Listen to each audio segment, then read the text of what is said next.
We are squawking dead. And welcome back. We had a very interesting episode to break down today, and I'm very pleased to be joined by, again, 𝔻𝔸𝕐𝕊 and OG Squawking D Carol G, and I'm your host David Cameo. Welcome. We have a little bit of housekeeping to do. We added a little bit more to our plate, but it's not a big deal. First of all, we're going to be at Camp Merrimack Charity Bash on Thursday. Some of us are going to be there throughout the day. I, on the other hand, have ran out of vacation days, so I will be there at 5, probably later. So, just letting you know that, that I'll be there a little bit later, but we'll be joined by 𝔻𝔸𝕐𝕊. We will be joined by OG Squawkin' D Carol G on the SD, as Tom says, and Meg the Geek, none other than Meg the Geek. And I have to actually mention that she will be doing press for Camp Merrimack Charity Bash. And if you don't know what that is, it's a dual charity event. I mentioned this on episode, I think, 68. And it basically, I broke it down. It's two different charities. There are going to be some really interesting cast that's going to be joining us for that evening at Jacob's Table. Technically starts at 5 p.m., but also, I mean, there's events throughout the day like photo ops and signings and stuff like that. So head out to campmerrimack.com/fall. That's going to be in the episode descriptions for YouTube and Facebook and all the other things except Instagram, because they don't have things like that. So, and Twitch and eventually Mixer and all that stuff. So join us. It's going to be a really chill, intimate evening. Kari Payton's going to be there, Cooper Andrews, Karen Cisse, Diane, which is Carrie Cahill, Marisol Correa, Jeremy Palco, Peter Lou Zimmerman. I know I've left people out. That's okay. More people might actually come. Pollyanna McIntosh, I always forget her. But join us. It's a very intimate evening. If you did like Camp Merrimack Charity Bash, the Fall Bash is going to be really, really cool. So, like, very intimate, very, very nice, concise evening. And the next day, we have Walker Stalker. So we're going to be at booth, or it's not a booth, it's a table 225. So we have a table. We're going to be filming the panels, or as many panels as we can. And hopefully we'll get our interviews all in a row so that we can, we're not going to tell you, we're just going to surprise you. And this is going to be all in post-production. So join us at Walker Stalker, meet us at our table. And speaking of our table, we've been working with Felicia Ray. You may or may not know her. She's mostly on Instagram. And she came up to me, I think it was like last week or the week and a half ago, and she said she had seen some posts from Samantha Morton, who's been really active on social media, right? And she had seen that she had adopted a pet from Street Paws. Now, PAWS, yes, it is Street PAWS. Now, they're an organization that actually helps pick up strays, cats, dogs, etc., feeds them, brings them back to health, and finds homes, actively finds homes for them, for pet lovers, people interested in adopting pets. Make sure that all the boxes are checked so that when you bring them home, they're, in a safe kind of, safe as humanly possible for rescues. And so what she is going to do in honor of that adoption that Samantha Morton did, she worked with us, and she's going to basically put a little donation bucket on our table. So when you do visit us, bring some loose change. So do a little shopping, break a few 20s, and get a couple dollar bills, maybe a $5, maybe a 20. I see you pet lovers. And just hit our table up, and then just show those pets some love. Now, you don't have to, that's fine, you can just sit and chat with us, but think about it. You have that in your mind. Next couple days, I'll remind you again on social media. We just posted her video, actually, on our social media pages. But if you do want to see her full video, head over to @Felicia.WRAY. She posted an IGTV video, so check it out. And without further ado, ladies and gentlemen, and they. I present to you the second episode of season 10. Well, I don't know really how to say that. I know. Like, how do you do that? It took me a second. I'm like, who is he? Oh, okay. TWD family. We now present to you the second episode of season 10, and this one was basically a mostly origin story. And I was very... Well, how about this? What are your impressions of this episode so far? Intense. It's very intense. We should start off the show with like use three adjectives to describe this episode, and then we'll dive in. God, can you imagine? Adjectives.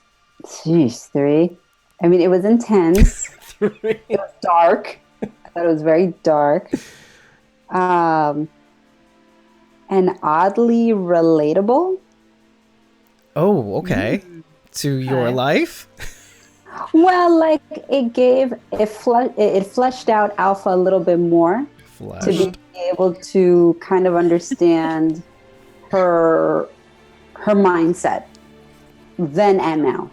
Mm-hmm. So I appreciated that. I thought they did a good job, and I like how I throughout the episode I do appreciate the back and forth to kind of show how she's in her current state and why. And we had more insight into her mentality towards Lydia, towards all of that. Like, so I thought it made her strangely a little bit more relatable at times. Not completely, obviously, but you do get the impression then and now she still obviously harbors feelings for her daughter. Yeah. The compromising feelings for her daughter.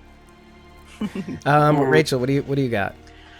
It was very informative. Carol, you'll probably agree when I say they're really expanding on the Alpha character. Completely. They're definitely going in a direction. They're humanizing her almost, which we did not get a taste of that in the comics. I mean, it was she was a very one-dimensional character in the books, and they are really bringing this character to life. And I totally agree.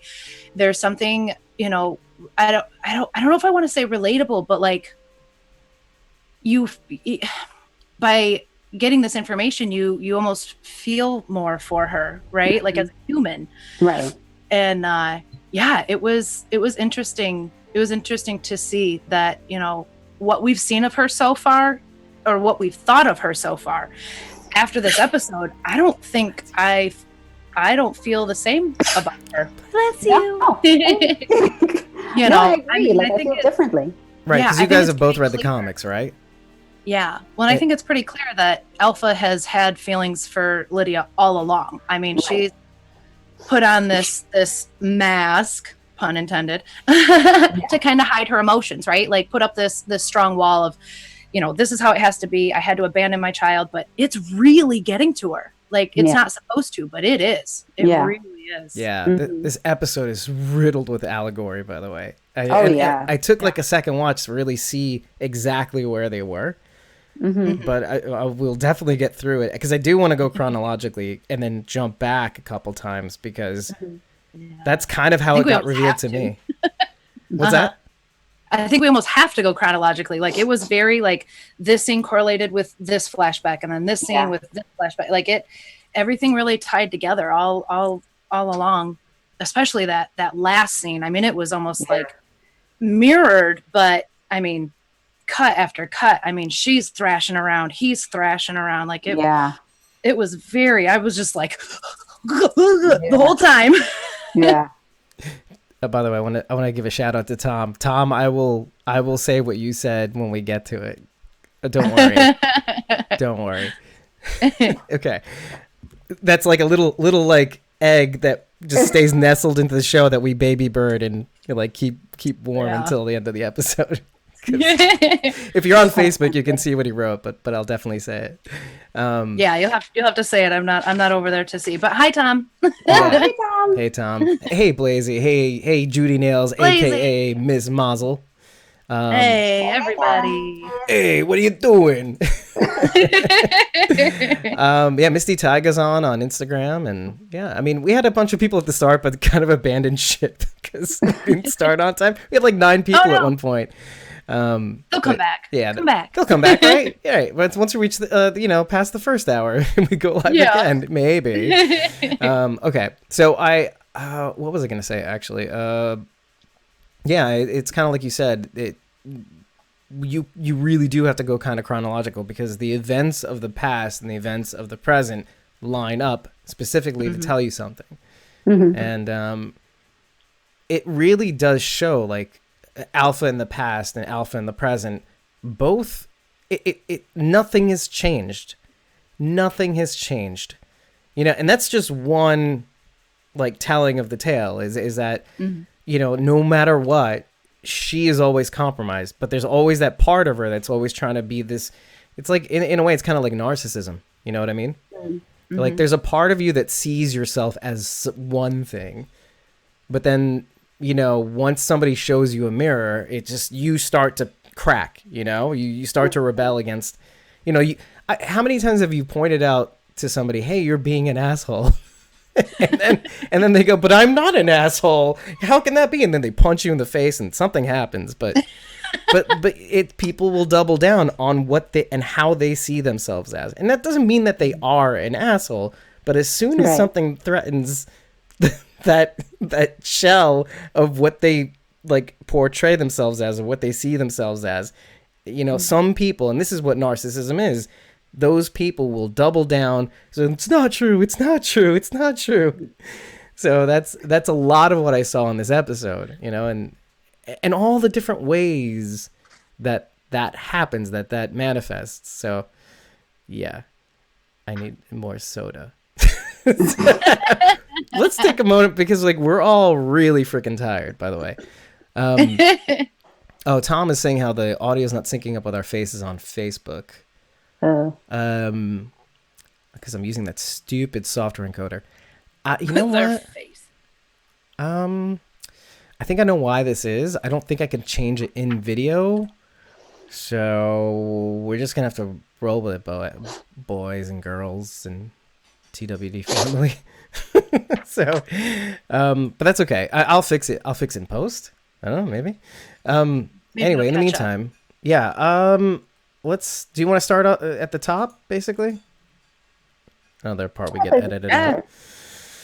Good place to start. I kind of want to start with 7 years ago.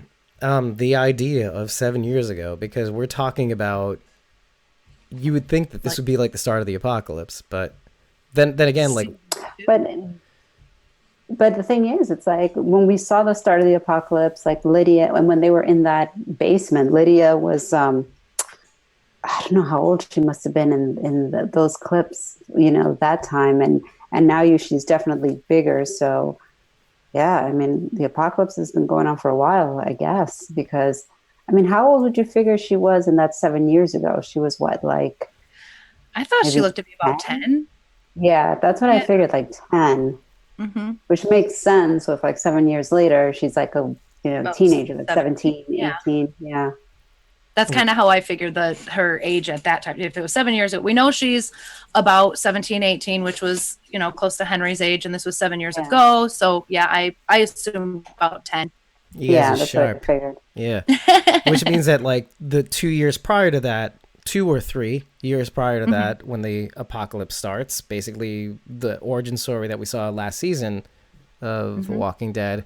Right. The younger Lydia, who happens to be played by... They're actually both sisters. Both Lydias from the past are played by Scarlett and Havana Blum. They love to do that. Yeah, I love it when they do that too. I mean, it just we are the Walking Dead family. You know what I mean? I mean, to that extreme, right? Like they even use family members in the cast, and that to me is just a very precious detail. I know. Keeps it consistent. Yeah, between the Anderson... Oh, sorry. I was going to say the Anderson brothers. The Dodson brothers. Dodson. Yeah. Same diff. Yeah, between those two. But I would guess young Lydia was probably 7 or 8, which would have been, a couple years before now, this episode. Yeah. Right. Yeah. So yeah, It seems like Alpha learned early on how to walk with the dead. I mean, the she whole was even guts trick. It seems like yeah, she the figured that out. guts, and like she really got into character and was like snarling and biting and like, I mean, she really yeah. I mean, she was really getting into it, really more than she needed to. That's your opinion. I'm just saying, I don't think the biting and the snarling was necessary. I liked it. It just wasn't necessary. Well, I mean, it's like she says, it's like you have to kind of get into it. You have to be it. It's like the fake it till you make it. And that's in a lot of this episode, by the way. Faking it till you make it. Yeah. Yeah. But it's like, but also that opening scene too. I think we needed to be reminded what the stakes are all over. Just in terms of the apocalypse. And so that brutal, gruesome scene with that lady, who, by the way, that was awesome. That was incredible. When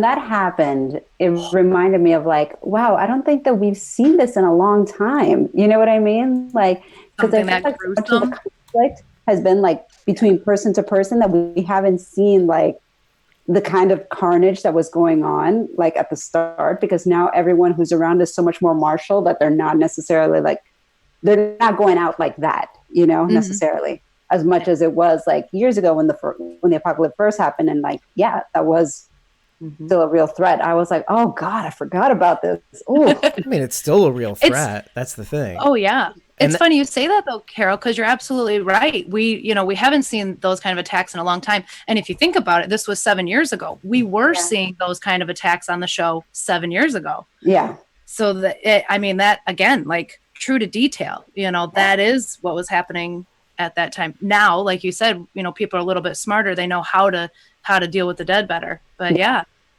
was like, it took me by surprise that for that reason. I was like, oh, whoa. Yeah, and then you're like, oh, it's been a minute.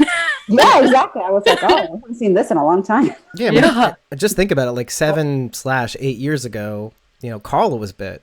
This is around that time, by the way. Just kind of give you perspective. Yeah, true. And this is probably close to when, maybe a couple months plus or minus, well, more minus, before Rick was helicoptered away. You're talking about 2+ years. Oh yeah, a little bit longer. Rick, Because Rick got helicoptered away 2+ months, 2+ years into the apocalypse, like 2.5 and change. I want to say, does that make sense? I can't agree with that, only based on Judith's age. That's the only thing hanging me up on the timeline. She was not okay. So if we're 2.5 years into the apocalypse, knock off 9 months for the pregnancy. We're saying Judith was 2 when Rick got helicoptered out of there. Yeah. What do you mean? We always get into this one. I know. I will go forever on timelines, and I get they're as accurate as possible, and I really appreciate that. But Judith wasn't 2 years old. Was she less or more?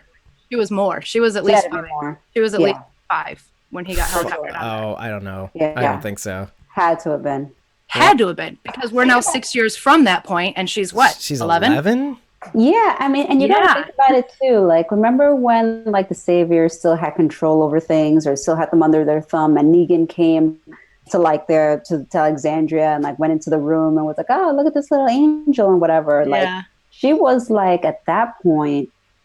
I mean, she wasn't 2, but she was maybe like a year and a half, like, or something along those lines. So I think her hair kind of threw my aging off too, because she had a lot of hair and it was really long, so she looked a little bit older. See, that the scene you're talking about, I kind of put her at about 3 at that time, which makes sense. Just based on like her size, how big she was, she was, her mobility, things like that. Well, you have to keep in mind. Reminded me of Silas at 3. We have to keep in mind they use the same actor as, or actually the same twins, in season 9. So, I mean, at most, and this is at most where I'll put Judith at, is 10, maybe.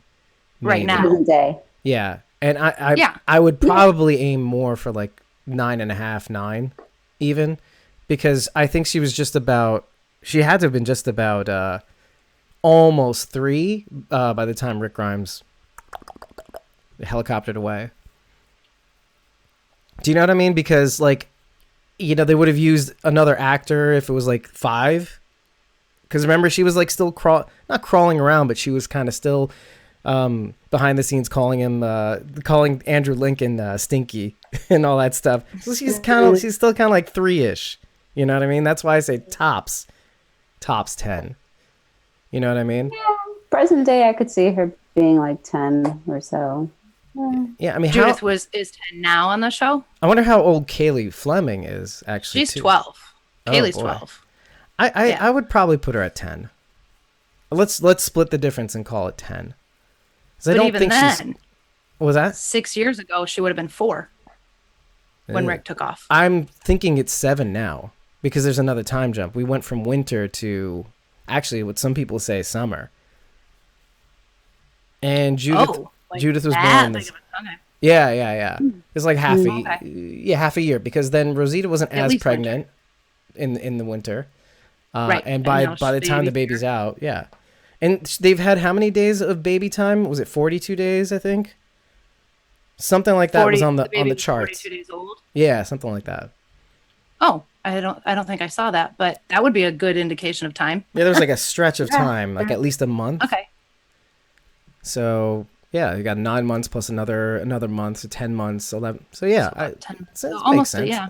So, I mean, that's why I say 7 years in the future, because this would put it like just before the time jump, right? Yep. This is why I brought this up, because we're starting to like see where things start to align. Like, oh, if we can't use the old metrics, we'll use new metrics of figuring out what the time is. It'll just fight all night. I'll not fight, but we'll have a vigorous discussion. That's what people say when they want to say they fight. They fought heavily. We're not fighting. We're discussing. Yeah, we're discussing. We're hashing it out. We're having a talk. Yeah. Exactly. And a brewski. Well, not really a brewski. Sody pap.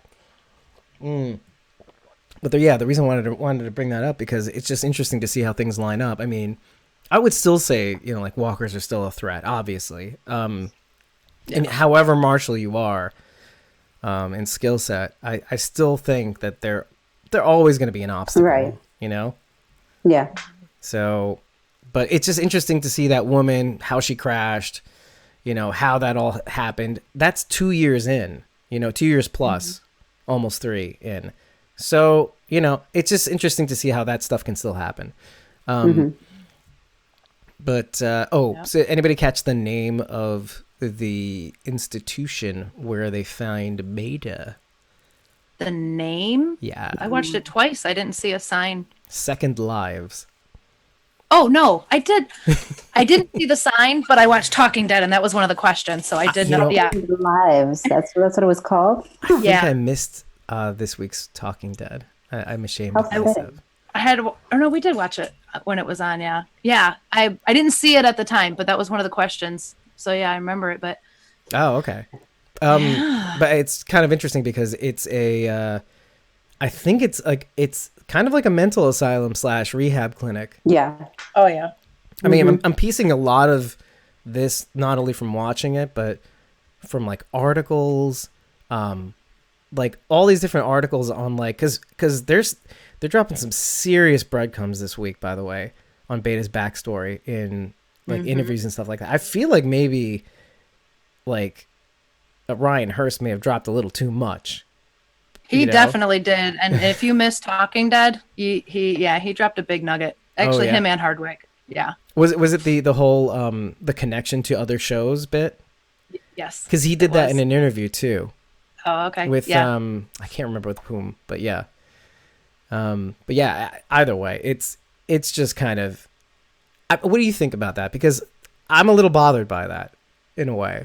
Like it's cool. Yeah, like I'm a little like let it happen, baby. You know? And then we'll go back to fear and be like, oh yeah, it is him. You know, like where's this is the problem I've been having with fear. Like, why not let things reveal themselves, and then we'll be like, yeah, I thought that before, but now they're telling us, you know, like, so there's like little discoveries missing from that. But what do you think about that?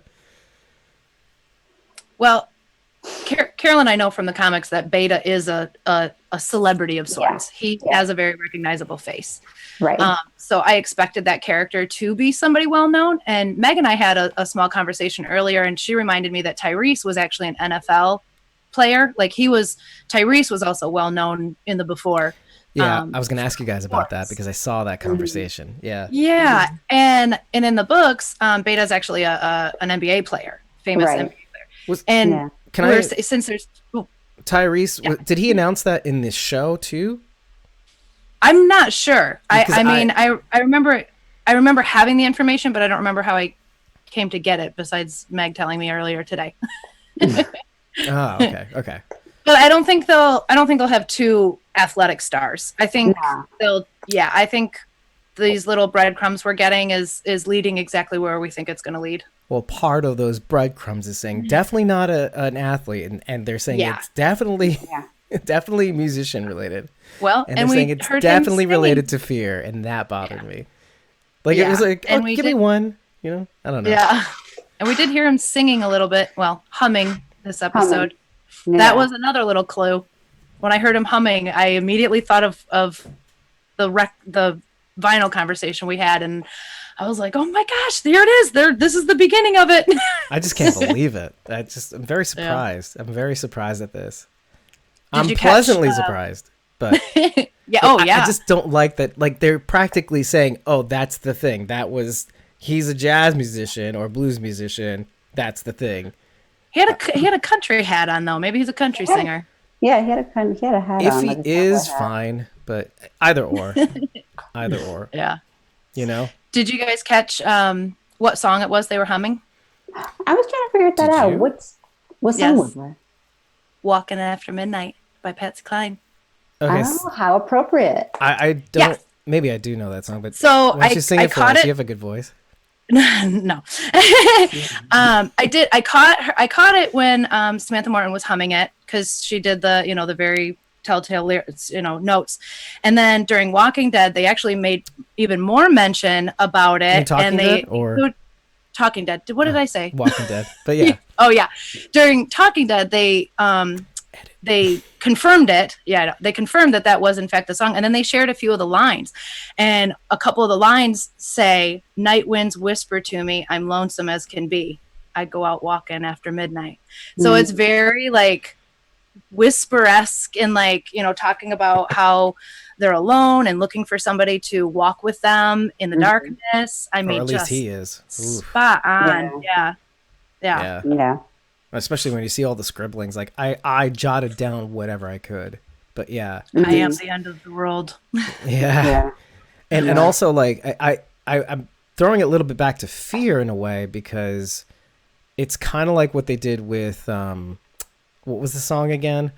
The Traveling Wilburys. It's all right. Oh, yeah. So there's like themes, like it's all right, blah blah blah, like adversarial, but like it's all right as long as we have each other, kind of, So there's, you're on the road, but as long as we love each other, everything's gonna be all right. And so like I love how these things tie into the episodes, and it kind of gives you a fuller picture. But and it seems like Samantha Morton knows the song, and she's singing it as well, or humming it as well. And I definitely want to get to that part too, because why don't we talk about it now? Because what do you think is going on through her mind when she decides, first of all, like unprompted, humming along to what she thinks she's hearing Beta humming to? Like, I know exactly what she's doing. Yeah. This is a technique that she's doing. And it's a controlling technique, and she's asserting her dominance over him by first mimicking his actions. He will take notice, which he did, and then before long, he will start mimicking her actions and following her. This is a proven technique in control. So, and she's doing it. Right.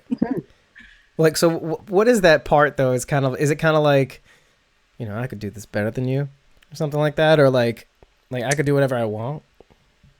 Even because she was humming it, trying it out in the hallway as he was doing it, and then he comes up, "Don't do that again." Like, yeah. So I just thought that's yeah, because I'm like thinking to myself, oh, this is just, she's too slick, man. She's really way too slick. But then she does it again. Mm-hmm. Like, and so I'm wondering, I'm just trying to figure out, because there's a lot going on when it comes to interpersonal relationships, because like you're thinking, okay, maybe she's just trying to like do that thing that's that classic trope in television where like, oh, maybe I'm gonna show him what he's missing, you know, like I'm a strong man that I can have at the, you know, curled around my pinky, you know, like that kind of thing. So I was just trying to figure that out, man. Yeah, maybe. I don't know. I mean, she could definitely see him as an ally. Yeah. Big and strong, you know. Yeah. I kind of wanted to also go back to the camp, like, because right after the first initial scene, they're at camp, and Beta's kind of telling Alpha, and when I saw this in the in the preview, I kind of wanted to see if you were where I was at when I saw this. Part of the previews, and I think this was even in the trailer, says we are far from the enemy. Mm-hmm. When I heard that initially, like before I saw this episode, I thought he was saying we're not the enemy, like we're far from the enemy.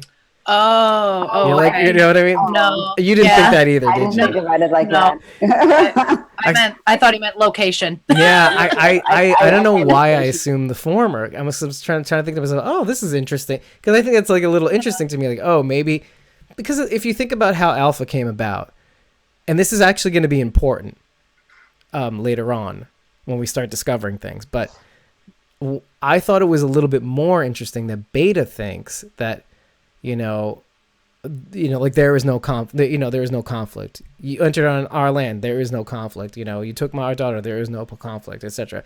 Because that's how she came off in the beginning. He's like, you know, you stay in your lane, I'll stay in my lane. Never the twain shall meet. So I thought it was interesting that Beta was still on that kind of page, that kick, because it's even from last year there. You could still see schisms in Alpha clearly, because, you know, when she cries, she stabs the guy in the head, and Yeah. you know, that sort of thing, and the look on Beta's face when Alpha lets go of Lydia. So there's things like that. So I don't know. It's kind of why I thought that was a little interesting, because, you know, later on there are like images and flashes of what Alpha had done behind the scenes during that specific meeting at the Hilltop, that kind of tell you how calculating Alpha really is. Mm-hmm. You know, about how to get what she wants. And so I wonder, like who's the more committed person, who's the more frightening person too, you know, if you think about it. Because I mean, you see like displays of Beta's raw power throughout this episode. It's kind of amazing. I mean, Smashing walkers up against the wall. yeah. Like Matt Lintz did not have a Exploding. chance. Like, or Henry did not have a chance with him. No. Yeah, no. Here's my stick. No. Like, Right? what's up? Oh my god. No. Get that stick. Get the toothpick. Speaking of teeth, anyway. By the way, like those have to be like, no, they don't have to be, but obviously the gold teeth can be, are definitely added. But like the other teeth, are those like veneers or something? Because I'm wondering now. I think they're his teeth. I mean, he's got gold caps on. Yeah. Right. Yeah. But I think other than that, it's all him. Mm-hmm. But he has kind of like, okay, sorry, Ryan Hurst. Well, like, do you mean like veneers in real life or just for the show? When Like, he smiles in real life, he has a normal, you know. ding Okay. smile. Well, I mean, I Yeah. just thought his teeth kind of looked like jaggedy a little on the show. I think that it's just they give him like a grill, like they just kind of give him like, you know, you just pop it in and like, you know, just Because to it's not just the gold teeth that kind of look. No, I know what you're saying. frightening. They look kind of like jaggedy, Yeah. kind of. Like, I know. So you think that's part of it, or is that just him? I Because think I that's don't know part of if I should feel bad. No, I think that's just part of what they give him because, like, in real life, like, he's got, like, a good smile, etc. A good got a pair of Hollywood teeth. smile, I kind of want to look this up at some point. Because I'm about to go into it. I'm like, damn, they did a great job on his messed up teeth. Because I know the gold teeth, definitely, I know he puts those on, but, like, there's the other teeth. Woo! Brian Hurst, see a dentist. No. I mean, sorry, Beta, see a dentist. Beta. But like, it just, I don't know what it is about that effect, about seeing him go into it like that, like just like baring his teeth like a bear almost. And like, we're revisiting this bear analogy a lot, but it's kind of interesting to see him do that when he's angry. It's just terrifying. Mm-hmm. It is very animalistic though, right? I mean, that's what animals do when they're mad or scared. They show their teeth. That's how he's talking, because he's angry.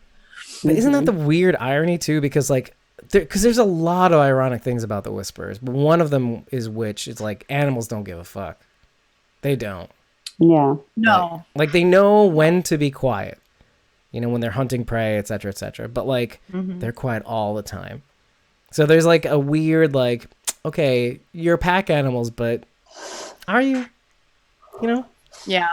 Like they're going with what their idea of a pack should act like, right? Not human an actual pack. Animal. Yeah. And I mean, we'll get to it, but it's not for everybody because obviously we see the one sister who clearly can't, conform. So. I'm surprised there's more. Well, and we'll get to that as well. Like I'm surprised there's more that can't conform.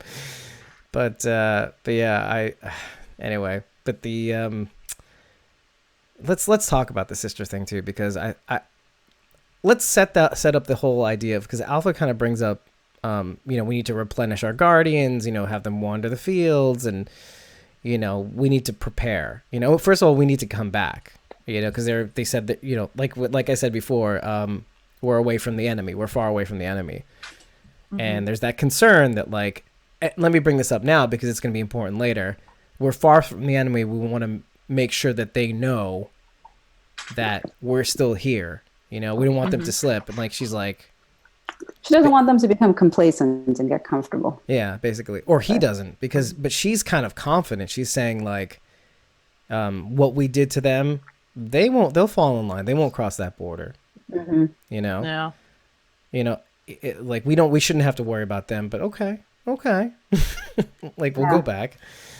But I bring this up because they need to get more guardians. And so they bring the yet unnamed Gamma and her sister, and then we find out her sister is the woman who had to abandon her child at the Hilltop.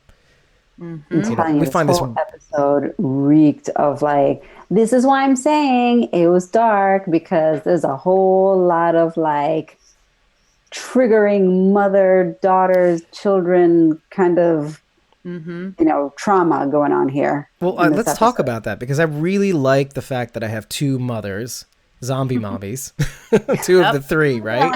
Yeah.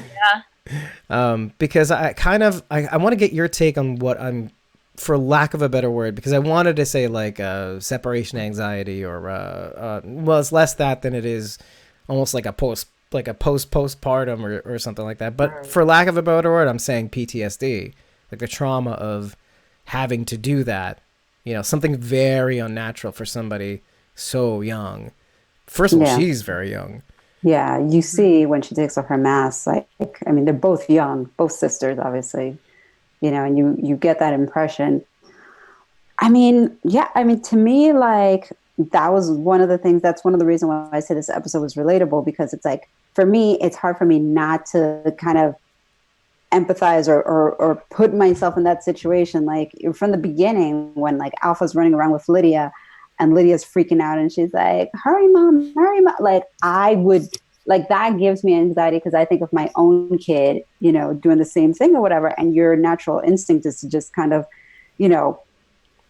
with that sense of urgency of like to protect them. And even when Alpha's inside the building and she, her and Beta have that kind of long hallway confrontation. And she's like, look, I don't mean any harm, but if you kill me or, you're going to have to kill her too, or, something along those lines. Like, it's like, I'm not going to let you like get away with that. Like you're going to have to, go through me first.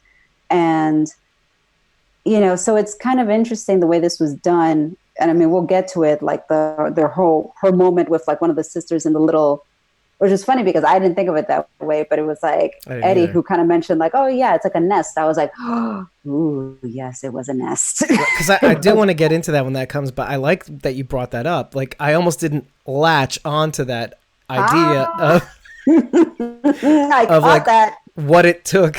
Sorry, what it took for Alpha to say, I'm not going down fighting, especially so with my daughter in tow.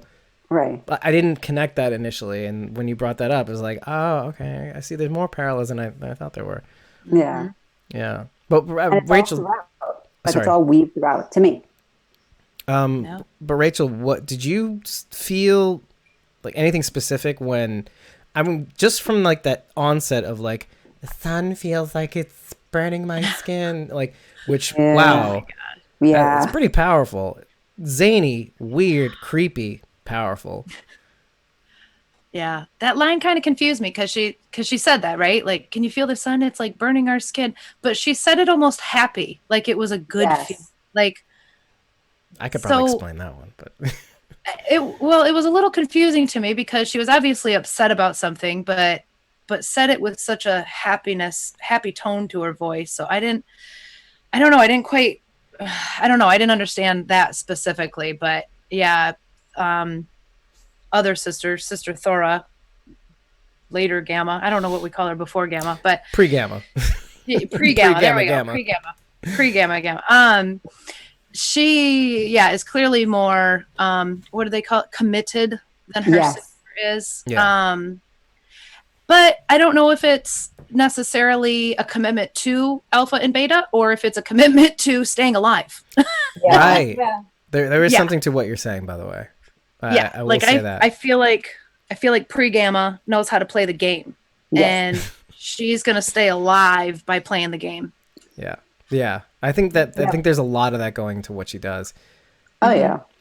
Which also pisses me off when people talk about Fear the Walking Dead, but whatever. We're not going to get into that now, because there is like a something to be said about what the Whisperers are doing and what Fear the Walking Dead is doing. It's just the exact opposite direction, and it's like, which would you choose? Like, do you want something more like Civilization, or do you agree that we need to actually kind of regress, kind of like the Dead? Yeah. I don't know what to really say about that, but I think, I mean, because we don't find out about that this is the woman who abandoned her baby until a little late, like midway into the episode, right? Well, they keep flashing back. Like, I think that they had like these little kind of pangs where it was like, I don't know at what point you started getting those flashes. You do.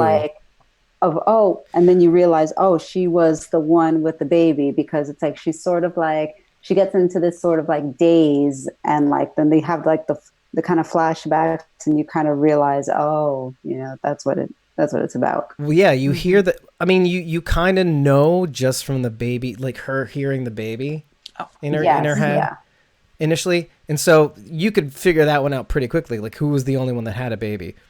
But I mean, you only see the flashbacks in the field when Alpha and Beta and when they meet up, when they converge with both of their guardians, let's say.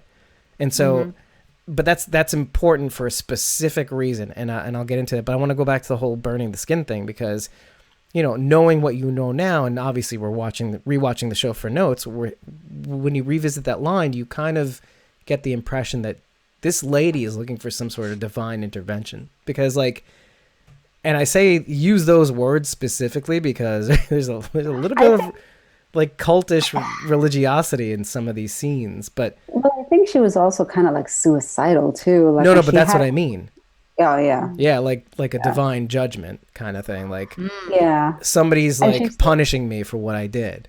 Right. And it's almost like she kind of came to terms with it because when she kind of has her moment where she kind of flips out in the field a little bit, or, and kind of risks their whole kind of formation or whatever. And Beta is the one who kind of steps in and basically kills those couple of walkers that would have potentially gotten her. And he tells her, like, you're going to pay for this. And that's the first time they're in the field. Yeah. The first time that they're in the field. And he like brings her back to the camp and kind of throws her down and basically kind of told one of the people, like, to basically kill her. And when she's on the ground crying, she's like, oh, he's in a better place. He's in a better place, like that sort of thing. So, she definitely like is conflicted. She's very like and full of turmoil over what she did, but she knows he's in a better place because she knows that he was obviously rescued. They picked her up and, Right. I think even then, like, there's like a transition period too, because like when the skin is burning scene, you could see that, okay, if Alpha is right, that baby is going to die, because it's a fantasy. These communities can't survive. They're trying to cling on to the past. They will die eventually. I just gave up my baby. My baby's doomed. If she was with us, she'd be safe, or he'd be safe, either or. And then I think there's that point at which, they're in the field and you start to realize that, like, okay, maybe she's trying to reconcile. Okay, but if my baby is in a better place, then, maybe I did sacrifice my baby, maybe. And she's trying to like resolve like some sort of inner conflict of both how they're choosing to live and the fact that she abandoned her kid. These two things. Well, okay, if my baby's in a better place, what does that mean? What does what we're doing mean? Right? Like, what did the whispers, why are we doing this? If that's the better place, why are we here? Yeah. And what's really interesting about that scene is, like you said, like when she starts to say this shit, first of all, it unsettles the pack, and like, and I do want to bring up the deeper place, but like on a bigger scale, but like when she comes back, like one of the other whispers is kind of like, it's like, oh, they had livestock, like they had produce, they had like don't worry. Like, what the fuck? Don't Gamma's like, shut up. Get over here. We're not going to listen to this crap. Yeah, she shut that shit down. But it's like, there's definitely, the pack is definitely like not convinced. They're going along with everything right now, but there's definitely, dissension in the ranks, basically. Yeah. I mean, which has always kind of been there too. Like, you saw that in last year too, with that one dude. It's just kind of like, the lack of commitment that can happen, because it's not, I mean, when you think about it, like, they say what they're doing is natural, but it's not natural for humans.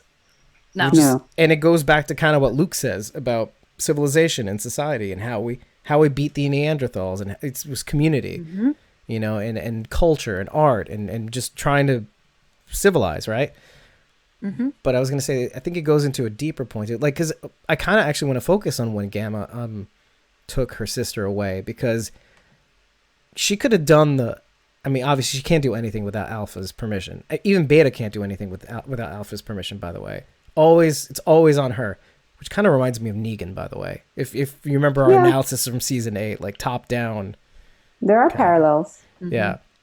But instead of just like doing something and telling the person to shut up, she just which is kind of why I said, like, there's something to who was the one who said it? I think it was Rachael, about maybe it's just about survival and not about the religion.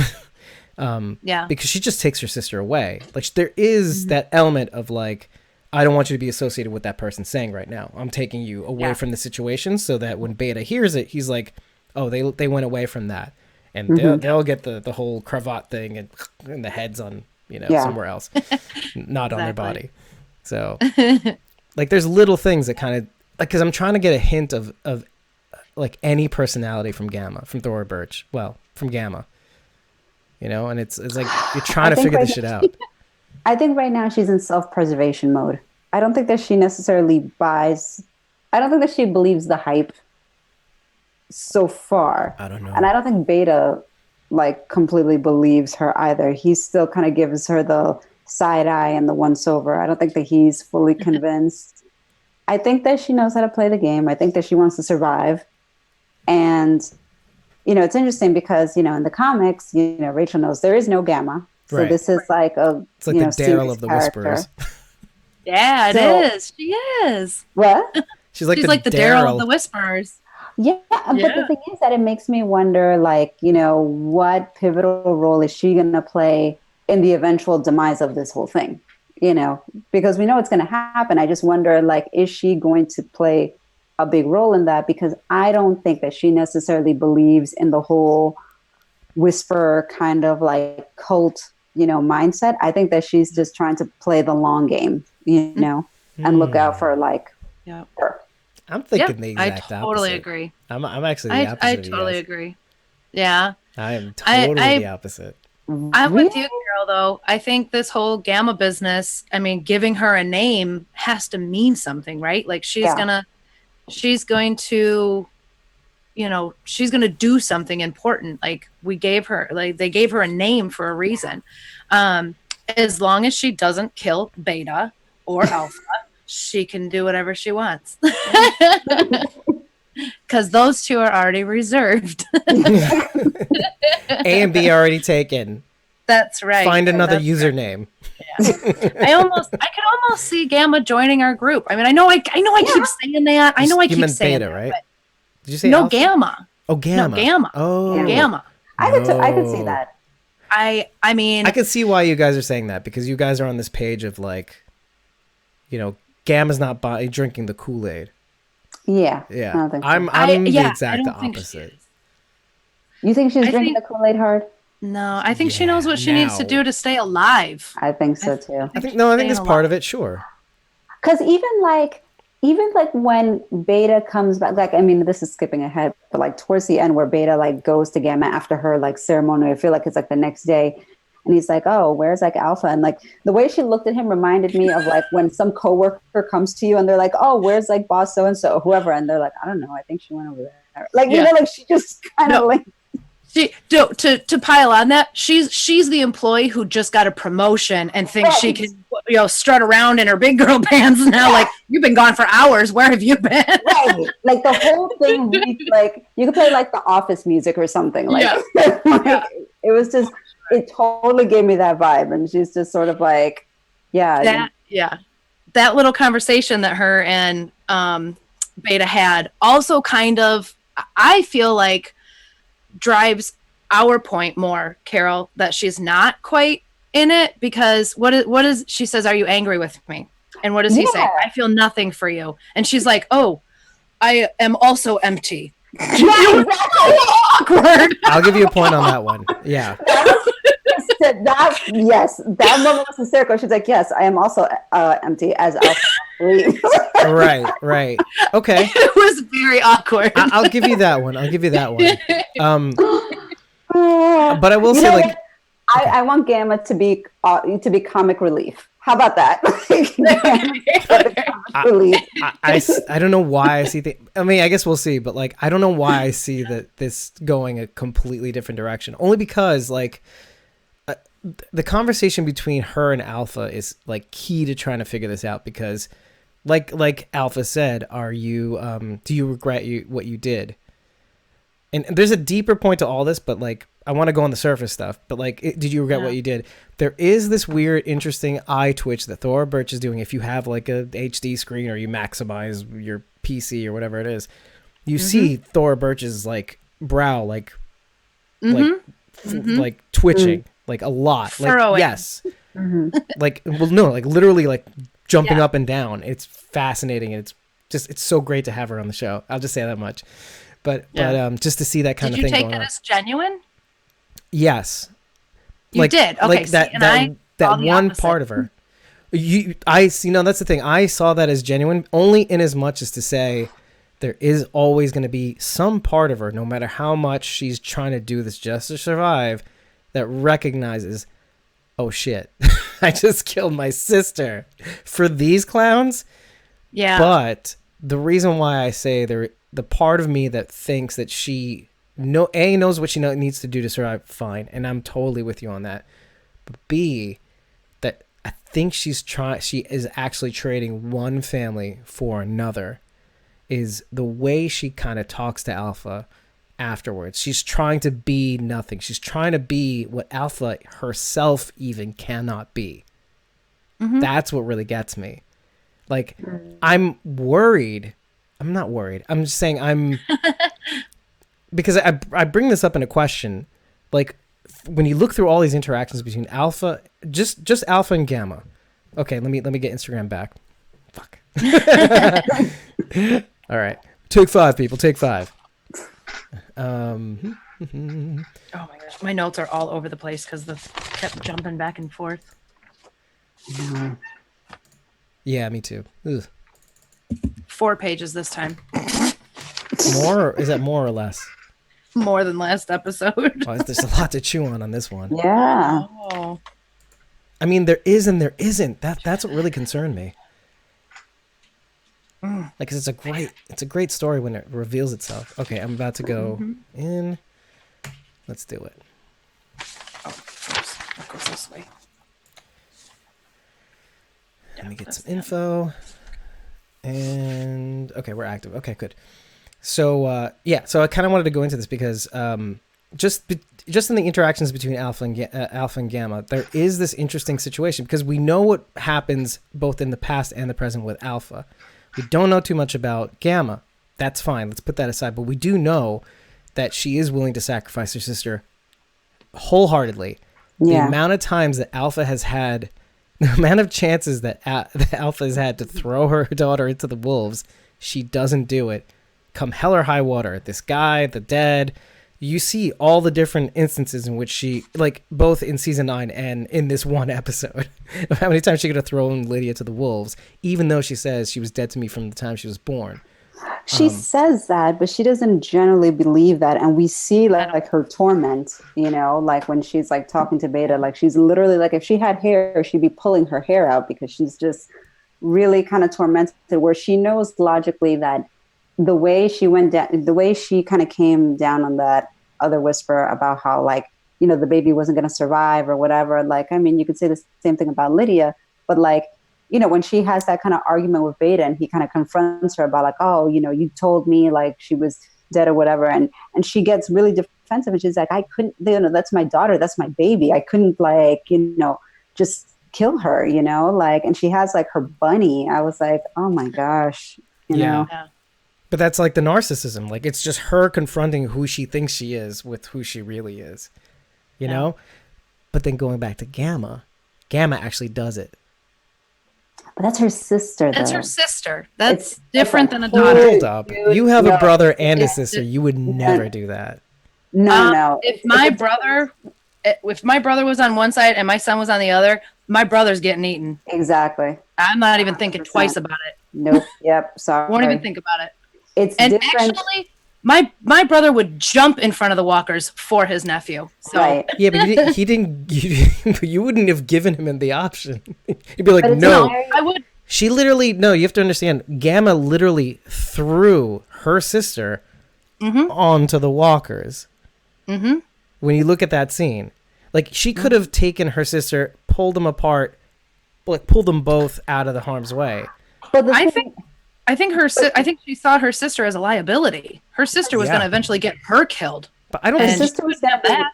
yeah, her sister was going to be a liability for the both of them. And after pulling a stunt like that, there was no way she was going to survive. She was going to be killed off one way or another. Either she was going to be killed right then and there by like Beta or Alpha, or she was going to get killed the way she did by like the walkers. But there was no way she was getting out of that situation. right, alive. right. That was Better the walkers than Alpha, I suppose, maybe. I guess is that what you're saying, basically? I mean, yeah, it was going to happen no matter what, basically. But that would have been Gamma way had- more humane, though, I think, in a weird kind of ironic way. Like, wouldn't the Whisperers at least have kind of like make a clean cut or what? It would have been one cut. It wouldn't have been like death by 1,000 bites. Yeah. But there would have been some level of punishment to make an example of her for attacking, like, basically the pack leader. You know what I Yeah. mean? I think Gamma saw an opportunity to also prove herself and say, look, I'm not like my sister. I am committed. You know what I mean? If she would have waited, if she would have attempted to save her sister, and then, like you said, Carol, they later killed her they were going to kill her earlier. They're definitely going to kill her now. Yeah. Gamma doesn't want to be associated with that. Yeah. So I think she saw an opportunity to say, look, I'm gonna survive, and I'm gonna do it by sacrificing my sister. Yeah. I don't know why I'm laughing. I don't know either. You gals disturb me. Like say the sentence to be like, sacrifice my sister. Yeah. But I mean, it was a power move, right? I mean, and it worked because But Alpha now I- sees her as an asset. So. and then she subsequently gives her a designation. But And that's why I like to go back and forth between Alpha and Gamma, because like Alpha can't even do that. Maintain her power by not compromising her ethos. You know what I mean? That's what I'm saying. That's what I keep going back to, right? Because if you keep Gamma thinks she did kill Lydia. They all think she did. Oh, they all do, and then Beta only finds out at the end of the episode. Right. Like he also is like, and hence the look from before, like being surprised that she. First of all, like it's weird because last year you see the look, and it's like he's surprised that she kills Lydia, and then we find out from this episode why that is, because she fought tooth and nail to keep Lydia. Which is something we only understand. Well, I mean, we kind of probably understood it already, but like now we understand even more that like even though she says things that say like we have to be like the dead, we have no names, we don't love anything, we're empty. He knows deep down, that's just not something. There's some things you can't compromise on, Right. Yeah. But I think we kind of made why this is. And by the way, this is kind of like, and just to kind of like tie this in a knot. This is why I'm more concerned about Gamma, because Gamma has what it takes. At least she's willing to make the hard call, and we've said this before. But whereas Alpha is already compromised, maybe she's working out that that error in her software. Maybe we're gonna see how she confronts that. And I'll say this much, because I want to kind of go a little bit deeper now, because there's a narrative element to the sisters and Alpha. When you look at the two sisters, they're like completely different, and they're both representations of Alpha. You have the mother, True, who abandons her child, technically, right? Well, they literally, Lydia and her baby abandoned to these people who live a better life, but right. And then you have the other side of Alpha, who is trying to be a certain way, and then you have the idea of Alpha, who is Alpha herself, who exists in the world, or what they see her as, at least. And you have these two sides literally having these conversations with each other, and they're both the internal conflict of Alpha, like represented in character form. No, that is a very good point. I didn't think about that, but you're right. I mean, it's based through the sisters, you kind of see both aspects, and which is why she is sympathetic to the sister when she's brought to her, like when Alpha requests, like the first time around, where she has like the meltdown, and they, Beta brings her to her, and in her little kind of like, the deeper like deeper place, the deeper place, like her nest or whatever. And this is all like like stuff that happens inside you. Like, okay, we're gonna go deeper inside us. Place. And I really thought that, I mean, I was like, oh, she's in for a horrible death, and meanwhile, no, the inner child. That's not what happened, Did she squeeze her head really hard? Why did she scream like she did? Maybe just out of fear, because she was anticipating what was coming. I think. I mean, the way she was holding on to her, I thought she was like squeezing her head or something. I'm like, would that hurt? I think she was a little, though. That's the thing. Okay, like you kind of want to get the little scaries in her before you go. I could kill you right now. I should kill you right now, but instead I'm gonna. There's that little bit of a rattle, a squeeze, and a stare into the eyes, and then it's like. I thought she was gonna I know. She was gonna snap her neck. And if she was smart, she would have let her too. Don't resist; it's gonna hurt more. But I was about to scream when I saw that scene. Because the music was. I made a note of the music. It was on another level. Yeah. Yeah. But look at also Gamma's reaction to that. Like hearing that scream, there's a bit of a reaction, but she knows how to play the game. But I think also, it's finally over, in a way. Yeah. When she comes out, she's stunned. Oh, definitely surprised. Oh, yeah. She was stunned. Yep. It's almost as if, and look, throughout the entire episode, she's annoyed. She can't even tell her sister. That's the difference, too. Okay. And this is why I make the assertion that I make. Every single time the sister goes, you wouldn't leave me behind. There's the two distinct times, right? Like, I should have left you behind. And she goes, oh, you wouldn't really leave me behind when they were, resting. Resting? What is this? I don't know. I guess sleeping arrangements? I don't know. Parallel. But that's the thing. Like, she still can't even say it. And then we go back to Alpha in past and present, which she does. And don't ever leave me again. You don't want to leave me. And then like the kind of duality of her in the past going like, don't you ever leave me again, like at the end of the episode. And then like even when Lydia in the height of her pride, Alpha's pride towards Lydia for saying like, I don't want the bunny. I want to be like you. I want to be strong like you. And she goes, I love you, Mama. And she still can't. But at the same time, you know that she still can't do it, but you know that she feels it.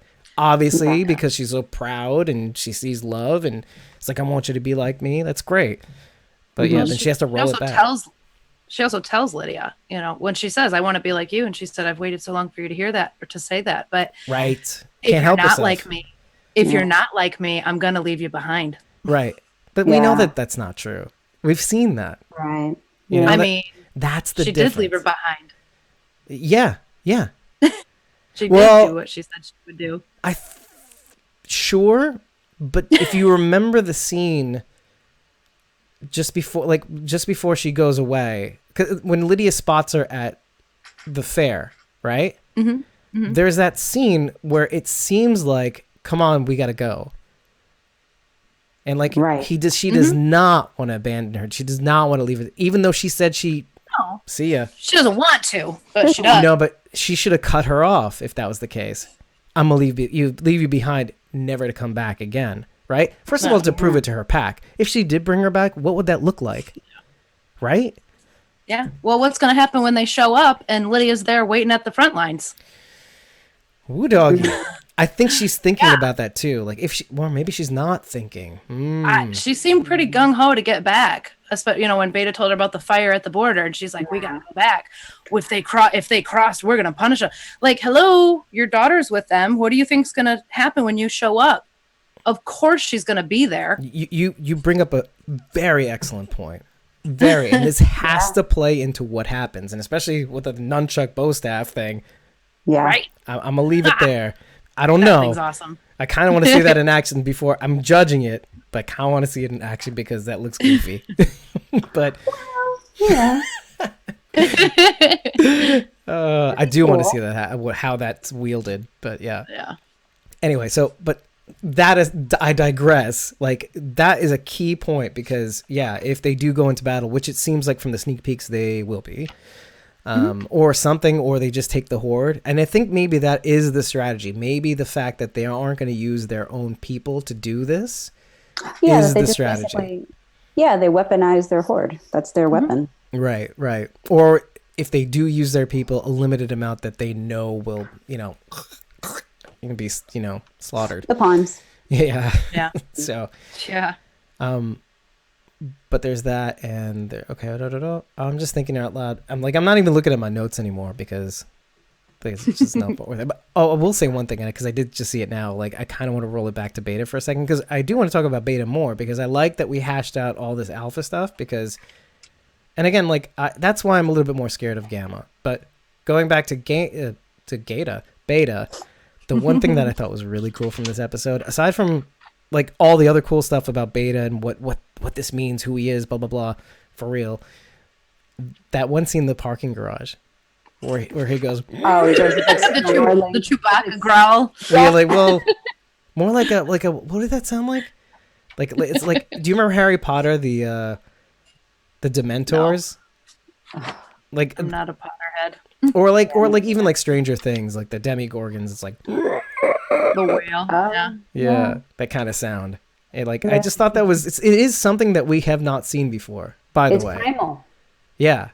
But like a human voice making a walker sound. I thought, okay, we're breaking some interesting ground right here. Like seeing that sort of thing on the screen. It's kind of, I'm like geeking out over it because like, I like when we see things that we haven't seen before that of course we thought about before. Like, what if you just like walked out in the world and went,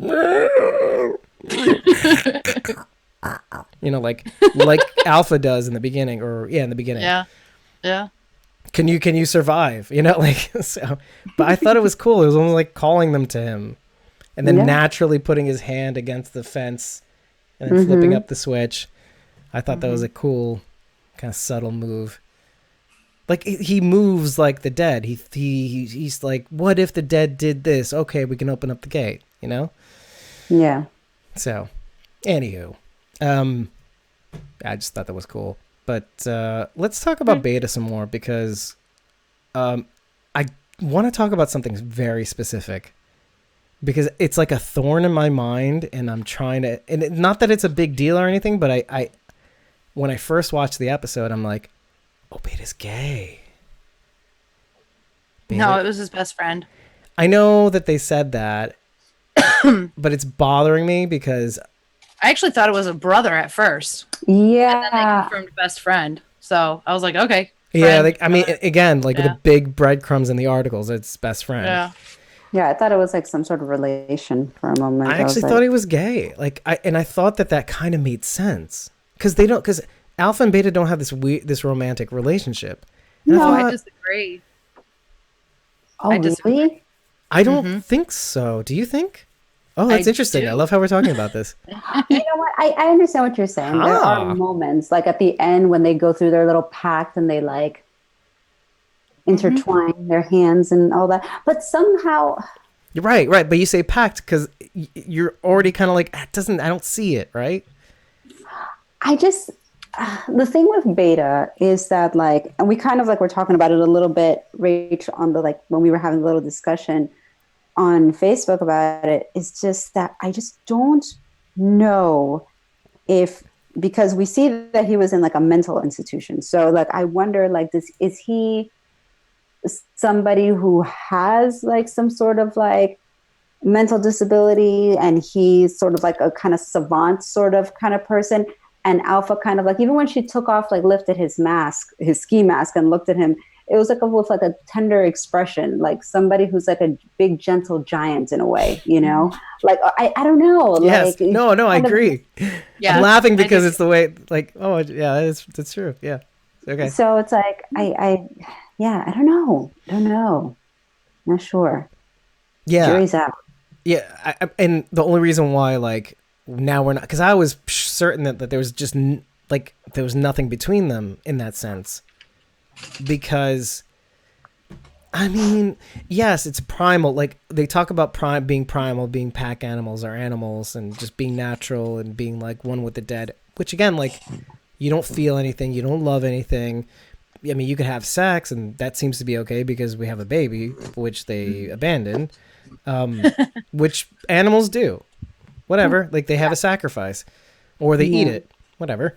But like whenever I see those two, I just think there's too much going on for them to have that primal relationship. Do you know what I mean? Like, there's too much. Me, they remind me of wolves that, you know, mate for life. They're, you know, to the age now where they're not reproducing, so they don't do the nasty, but they're still mates. Yeah, I hear you. I'm only laughing because I'm thinking of like now Ryan Hurst and Samantha Morton, and I'm like, oh, they're two old fogies that just don't get it on.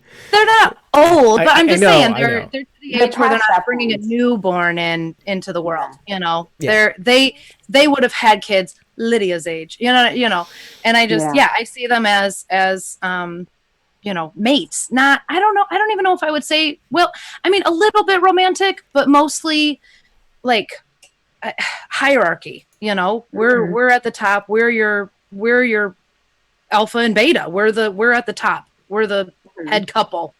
Yeah.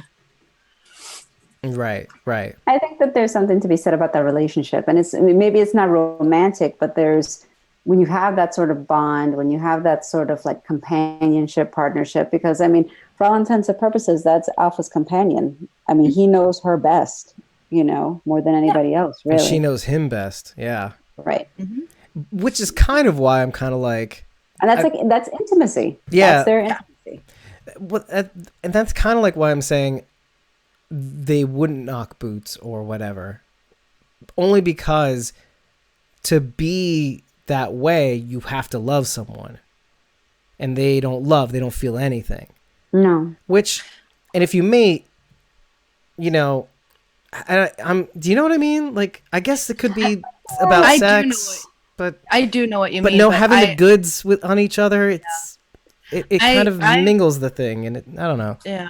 I want to call bullshit, first of all. When they say they don't love anything, that's bull, because people love without even acknowledging without even acknowledging it. They obviously love each other. And maybe not in a down and dirty kind of way, but just like Carol said, a companionship. Wait a minute. I just thought of a perfect comparison. Carol and Daryl. Boom. Yep. I love how you saw it in my face. The light bulb just went off. Well, we didn't say it out loud. Yeah. Right. But it's true. No, how interesting is that, parallels. Mm-hmm. Yeah. The relationship is beyond that. Like, when and we just had that episode too. Yeah. And it was happening at the same time. It was. Because we went backwards. Timeline. This is blowing my mind. I'm sorry, by the way. I'm sorry I kept interrupting you. I was just like, wow. No. But it is. It's like, which I have to say, I do like the continuity aspect of this episode. I did appreciate the fact that it was like, when we saw like not the meteor, like the satellite go through the sky. Yeah. I mean, technically. Like, it all kind of connected. Yeah. Like, as soon as we saw that, then it was like, okay, we know where we are in the timeline. It's like, okay. And a little bit geographically too, because where they start the minute. Yeah. 100% too. Because they were on their way. Yes, they were near the end of the episode, they were on their way to the old camp, right? Yes. I think right towards the end. Yeah. When the sister kind of went cuckoo. The thing, the gamma thing, and then maybe not though. The only thing that throws me off is that thing at the end happens. It does happen at the old camp. But how far away are the camps from each other? Because you have to remember, like, Gamma goes, she went that away, and that away towards the old camp, blah, blah, blah. Yes. Were they already on the way to the camp? Maybe they're in a rest area near the woods. Maybe they were already on the way to... Because that wasn't so clear.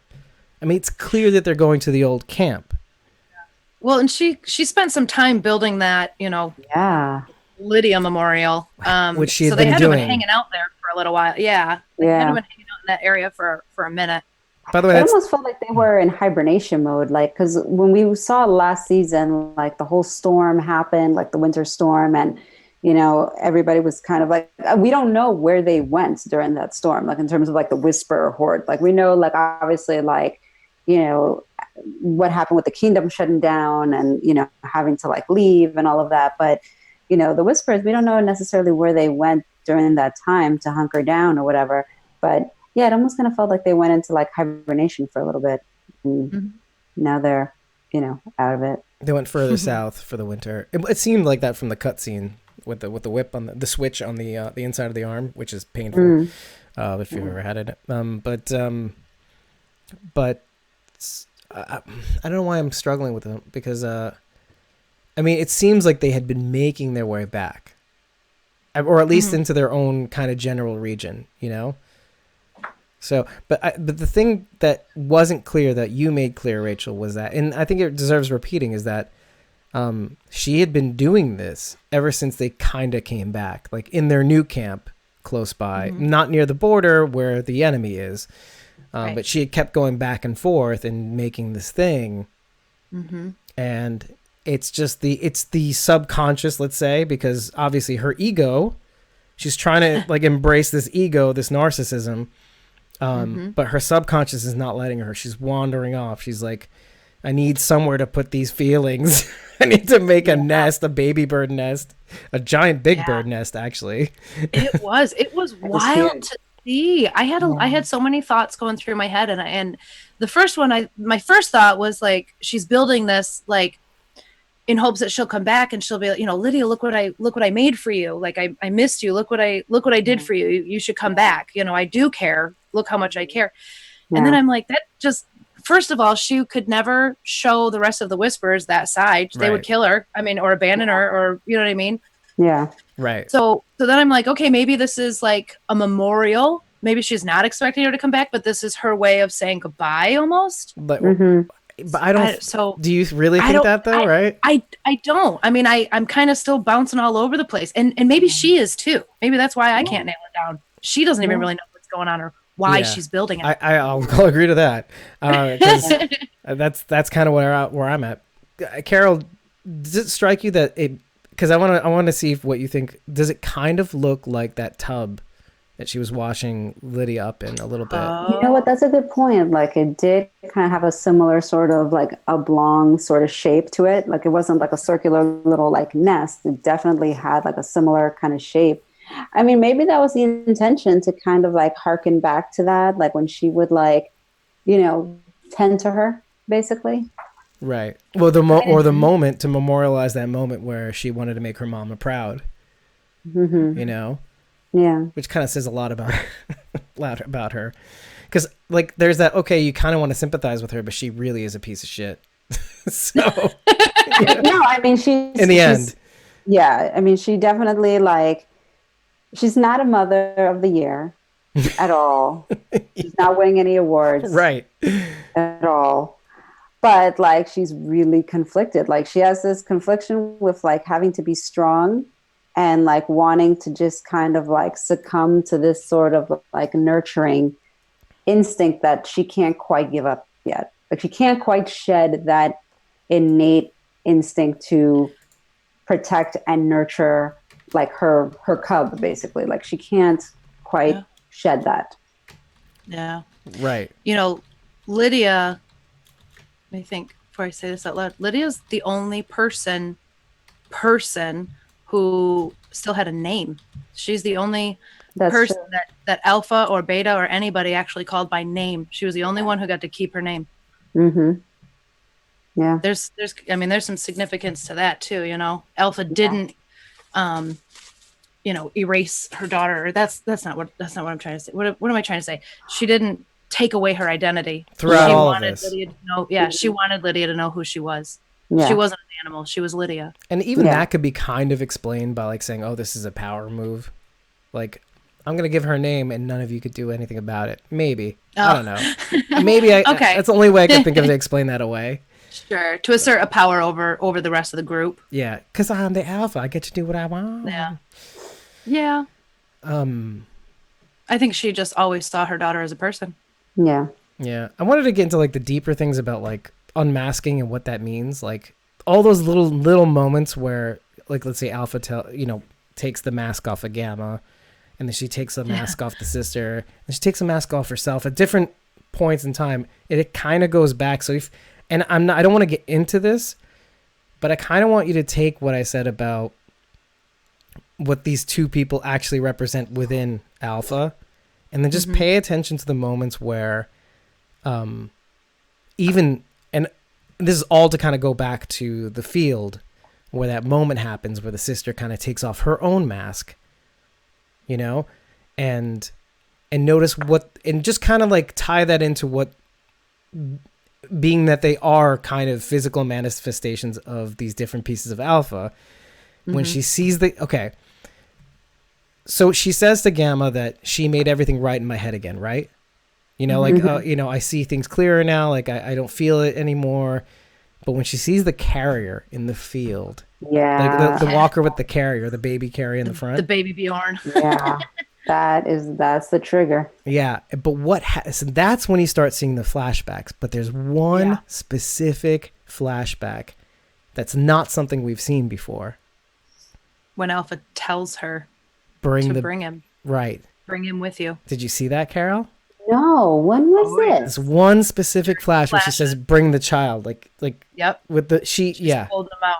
She pulls him up like that. Yep. Really? She knew. Oh, she knew immediately that baby was going to die. She knew she was going to sacrifice the baby. And I think, again, but for a specific purpose. Yes, exactly. Oh, yeah. She wanted to show our group how ruthless she is. Oh my God. And then it kind of takes you all the way back to the beginning of this episode. Right? Because she has no problem sacrificing somebody else's child. Right. But not her own. No. But it goes way deeper than that.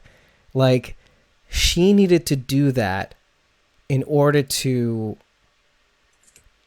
let me put it this way.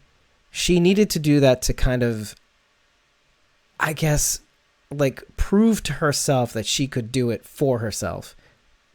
but she's so like sadistic that she's putting other people through her problems. Do you know what I mean? Does that make sense what I'm saying? I think, yeah. Like she's so committed to her own ethos that she's willing to pull up all the other roots, you know, like she's willing to decimate other, and to even have to do that, shouldn't that tell you already how bad your philosophy is? Like that you have to like raise the earth to kind of make a point. Yeah. She knew what she was doing. She didn't have to do it too. Yeah. Oh. Scorched earth. Yeah. Anyway, so I mean, I think we took care of a lot of things. I do want to go back to Beta though, because like, okay, we talked about breadcrumbs. We talked about this. I mean, again, I'm so pissed off, but apparently he's a musician. Apparently he's a big one. Apparently, meaning a popular one. Which is why she recognizes him and like, whatever. But I do want to go back to this friend and like, and the connection to the bunny, because both Beta and Alpha have a secret, a compromising secret about each other. And it's that they both still cling to the past. Beta will not take off his mask specifically because it is a tie to his past, to his best friend. And, you know, and given that their ethos is to, there is no past, there's only this, you don't feel anything, you know, it's like they have the goods on each other. Mm-hmm. So like the two most important figures in their religion, which I want to bring up another scene in a second, like are the most compromised. Like, when you think about it, like they do not port their own belief system upon themselves. You know, what does that say? They's fucked up. Right. I mean, no kidding. I love poking holes at this because it's just kind of, it pisses me off, but it's so compelling. Like, it's so great to see this. But the thing is that they're dragging all these other people along with them. Right. I only had one thought when I saw the bunny at the end, when she's, you know, had the bunny in her hand and he's like, you still have that? And I thought, where has she been keeping it? Like, where, like, you walk, right? Like, you walk everywhere. How is this the first time he's seen the rabbit? It's probably at the camp, at the old camp. And she revisits it and gives it a little bath in the little baby bird nest. Okay. Oh, all my right. God. So she's not carrying it around with her. No. I'm like, it's not like they don't have backpacks or anything. They don't bring anything with them. Like, she couldn't hide it somewhere. Right. So she has to stash it away. Yeah. For 7 years. Makes you think though a little bit. Right. But Beta has his friend's face on the entire time, and that's always on him. Always. You know, so that's, and nobody knows that because they think it's, I mean, he is the one who, I mean, when you think about it, that's why they do what they do, but they don't know why that's the reason why they're doing why they're doing what they're doing. With do you know what I mean? With the mask. Yeah. See, Beta's there's like dual purposes. But not for the others. The others is just like, okay, this is why we do it, because we want to be like the dead. We were told to. Right. Yeah. Well, it's also like, and I wrote this near the end. It's like the masks are like a fake it till you make it kind of thing. It's not just to blend in with the environment. It's a religious. Pretend you're dead till you're dead. Yeah, it's like to get them into, like, you know how like masks kind of like cosplay. You feel like you are that person. Yeah. You know, it's not just to look like them and to impress other people, and it is about that a little bit too, and that's fine. And there's a pride thing to it too, but that kind of ties in with the personality. You kind of feel like you are that person, and so having the, you know, clothes make the man, you know, that kind of old expression, like you wear the mask and you feel like Batman. You feel like Batman. There you go. That sort of thing. But I do. Yeah. Oh, so the only thing I wanted to bring up after this is the religion-y culty thing when the sisters are talking to each other in the bed. There's this weird line, like, and Alpha sacrificed her only daughter. Just like Jesus, God sacrificed his only son, Jesus. And that, like, I was just like, oh my God, they're really getting into it in this one. like an alpha forsake her only child. Like, literally, like, the wording on that was kind of like that. And I was just kind of like, I like it though. I like how it's like, there's this religiousness to it. The guardians and, you know, like how, did they, and that's kind of like why I liked having you here, because it's kind of like, did they kind of get into that at that kind of level in the comics? Like the kind of almost, we pray at the altar of this sort of thing, right? No. It wasn't as complicated, right? No, it was just sick. What was that? It was just sick. They were just sick and demented people. There was no religious aspect. There was no religious aspect. There was no dimension or basically background as to how and why and, you know, how did these people get here and why are they doing what they do? It's like, no, it's just like, these are just psychotic freaks and that's just what they are. So it's not complicated. It's not complicated. But the thing is, that's why I was saying it's like, and Rachel, you know, you brought it up like at the beginning too. It's like, they've just done a really good job fleshing out this storyline, because if they didn't, it would have been really hokey. Like people would have been like, what, you know, like, what the fuck is this? Like people wearing like zombie faces. It's like, you know what I mean? It could have been really campy and hokey and kind of people would have been like, oh, whatever. Yeah.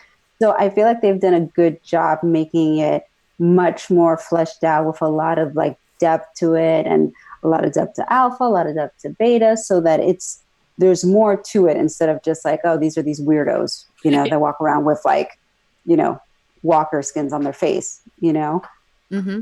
So, yeah, I totally agree. Yeah. So you like the changes. That's kind of like what I wanted to ask you. Yeah. Because I like pointing out these changes because I kind of want to throw it back to you and be like, I like this. What do you think? This is a really easy storyline to elaborate on because, you know, there is no backstory in the comics. We could literally, the only thing we know is a little hint about Beta. And even that could get thrown out, which it obviously is. Yeah. But I like that there's basically this blank canvas for them to completely write these backstories and really get us involved in these villains. We've never known this much about any of the villains past ever. Ever. So, and I say it. I like it. Say. What are you gonna say? Again. Oh yeah. Story on me. I mean, right. Oh no. Like, because a lot of people have been bringing that up, by the way, because I've been seeing in all these different groups. They're like, so we get so much backstory and like behind the scenes on the Whispers, but like no nigga backstory. I'm not mad at like the alpha backstory and all that because I think they're doing a great job with the Whisper. So it's like I completely appreciate it. Now if we would have gotten like, you know, if we get a Heath backstory or a Sherry backstory, then I'm flipping over tables. Like that's not okay. Like, that's when it's gonna be like, no, we're not having a whole episode on this. Like that's the point where we're gonna have words. Like but for Alfred, it makes sense because I've always I always come back to that. I'm like, Heath, Negan backstories. That's like, there was a point where we didn't really care, I think, and then like the more time went on, the desire to get it just, at least with you, Carol, like the desire just increased like a little bit more. But it just felt like it was coming at some point. Like we're gonna get this, and now at this point we got crumbs. That's the thing. Like we got crumbs when we were covering it. So you were like, okay, I'm satiated. I'm fine. Things are okay. Well, and I feel like they've done a good job, like with Negan too, like fleshing out his character too. Like, because that's the thing. It's like to do a good villain, you really have to give them dimension. You know, like you can't have them be like just flat one dimensional. Otherwise, like it's hard to really kind of be like, you know, enthralled by the character. It just sort of becomes like, oh, okay, what dastardly deed are they doing today? You know, like there's just whiplash. Right, exactly. You know, like there's just nothing like, you know, compelling about the you know, right? Yeah. I know what you mean. But so this is like a real treat for you. That's kind of like what it boils down to. Because I'm just because every time they get into because some people could say like, okay, what's this religion thing? And it's like, okay, do you have to complicate it? I can easily see, which some people like when it came to the Negan backstory, like rattling of the cage, like they're kind of like, I mean, they're okay with it, but like there's a little bit of that feeling of like, where is Negan's backstory? Like this is nice, but like what about what about Negan?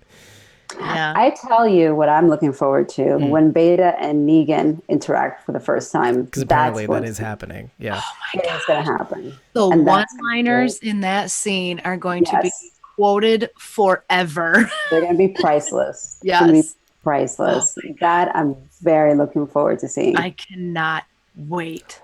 I cannot wait. I mean, I'm kind of lucky in some. I mean, me and other people who haven't read the comics are kind of lucky in one respect because we get to see it with fresh eyes. You do get like the opportunity to see where things differ, and they will. But the luxury that we have is that we get to see if this shakes out in comparison to all the other stuff in the TV show. Yeah. And so we get to see if it's really hokey, right? Yeah. I mean, and that's why I do what I do. I have like a couple volumes already that I'm just dying to read that I just can't. I can't bring myself to do it because there's a part of me that just wants a firewall, from everything just to kind of have that perspective. This is a treat. This is so great.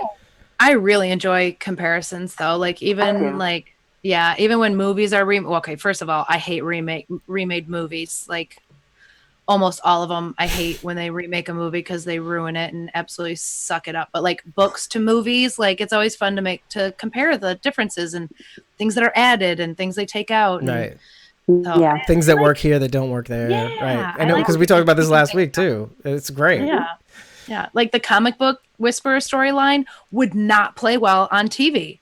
I feel like these backstories are necessary in order, like you said, Carol, that way these characters don't come off hokey, you know what I mean? And just weirdos. Like there is a reason, and now we know the reason, and it's almost going to make them scarier. Yeah. You know this. You can play the Whisperers as they are in the comic book, but you would have to do it in a way that is just anti the way this series has been filmed. The series has been filmed kind of close to the ground, no crazy post color gradients and stuff like that. It's fairly warm usually, like whereas Fear is kind of fairly cool in terms of color palette. So like the way you would have to play the Whisperers off as is kind of like almost in secret, dark lighting, like almost like a concept rather than people. Yes.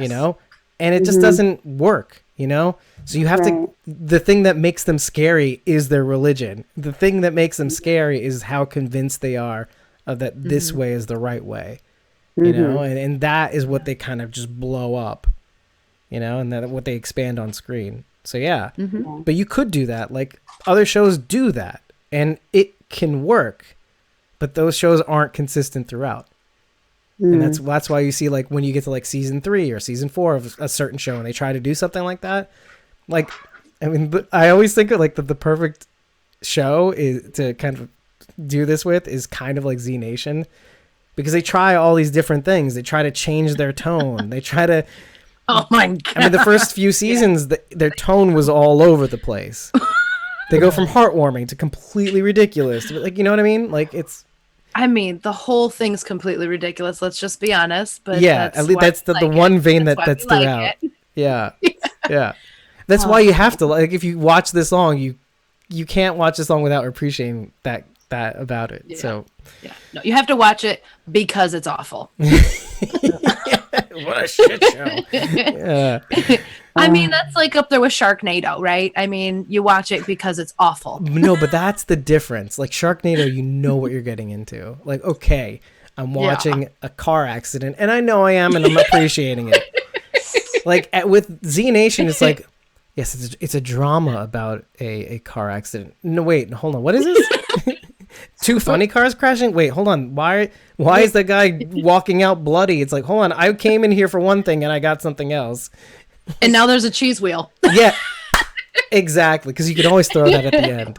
Yeah. Yep. And Carol's looking at us like, What show is This this? sounds What like is this one nonsense hell of a bullshit? If you watch this, I mean, I recommend it. I think it's great.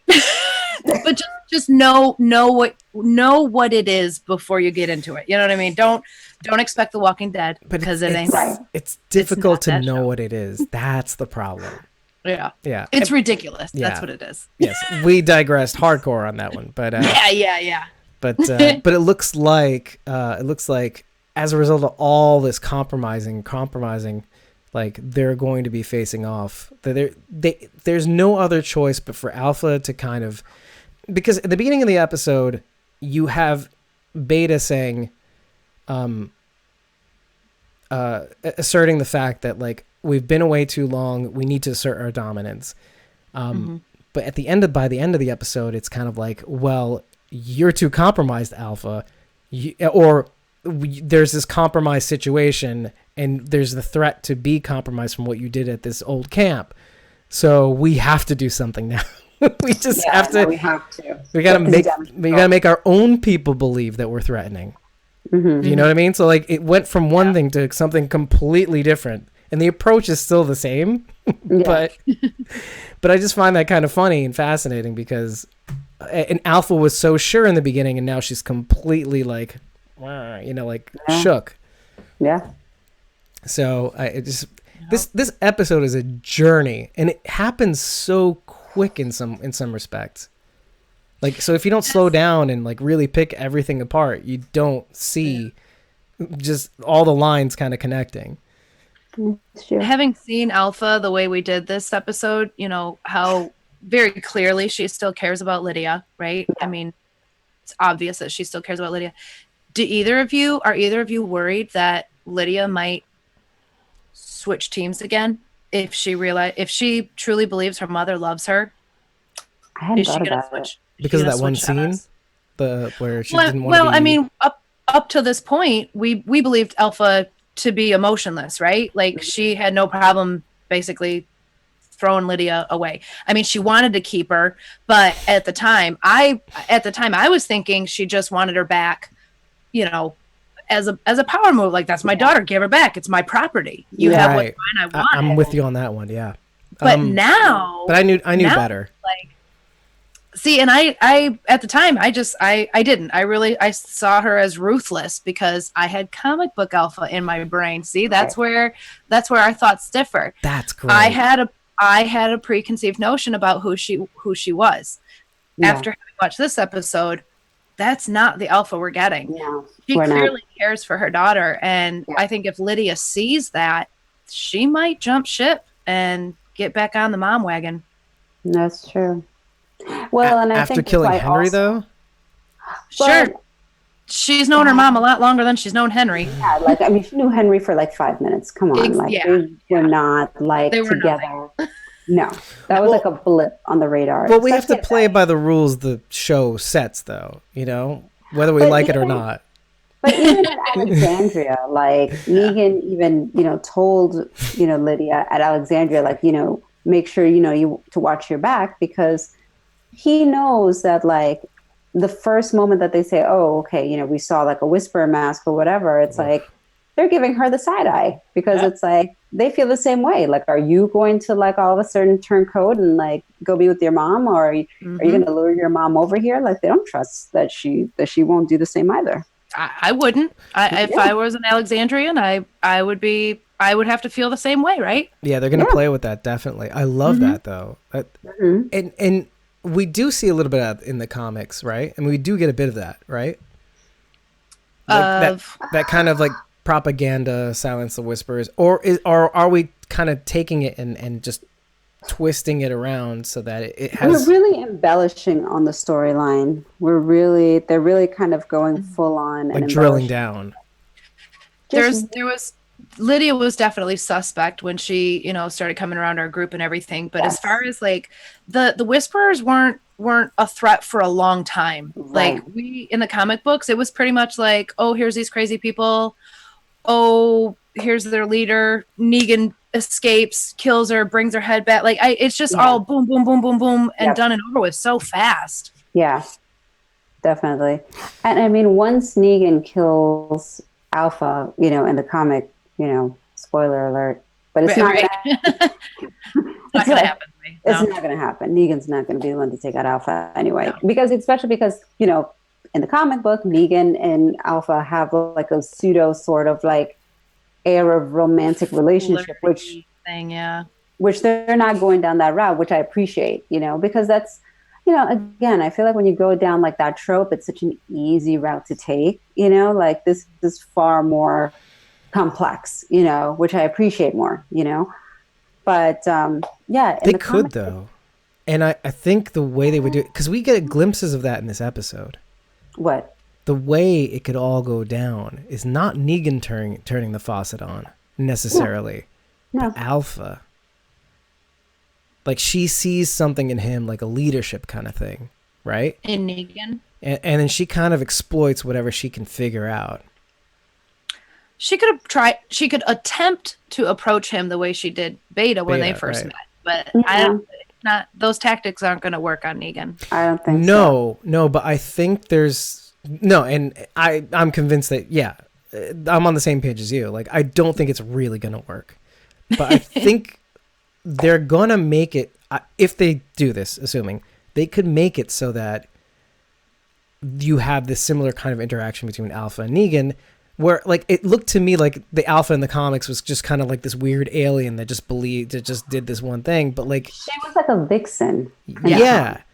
But she almost kind of looked alien, like almost wooden, like a wooden alien. Like she looked whatever, but I mean, the she way was bald, right. That's I didn't like she looked bald, but she still kind of looked svelte or whatever. But she still had like sex appeal. She was like this vixen. That's how she kind of has this sort of like little repertoire or whatever with Negan.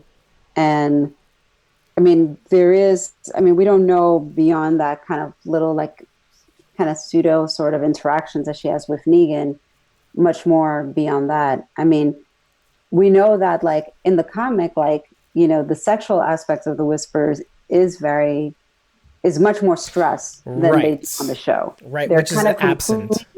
They've completely ditched that, which I think is beneficial.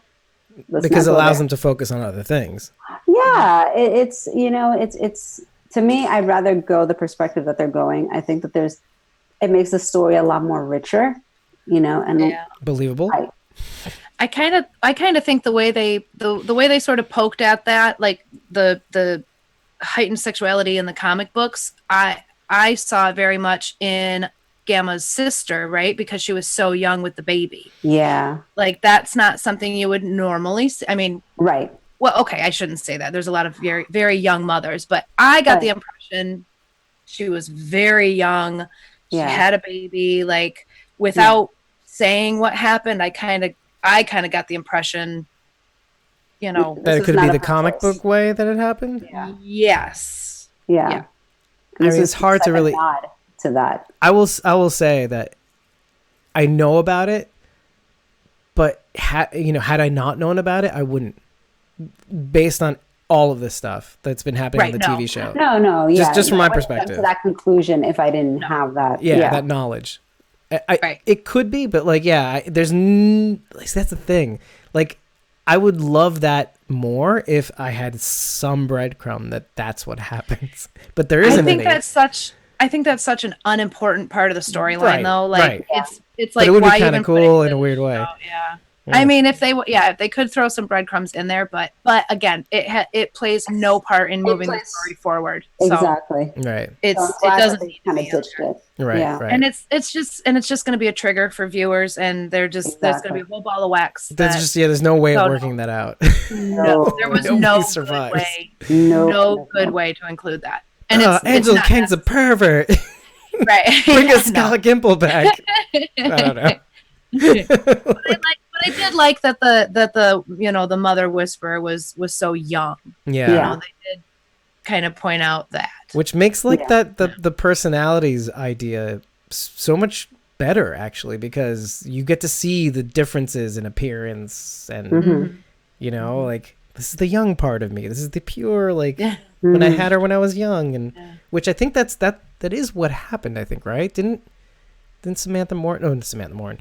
Didn't Alpha have her at a younger age? Maybe like close to the 20 mark. I don't know. She's actually. I couldn't even take a guess at her age right now. She's actually pretty young. Samantha Morton, I think. No, I mean like Alpha. Like I couldn't even guess as to Alpha's age. Right. I think that's intentional. It's everything, Carol, that you said about comic book Alpha that kind of rings true. It's like Alpha in the TV show is somewhat like her, but not at all in terms of appearance.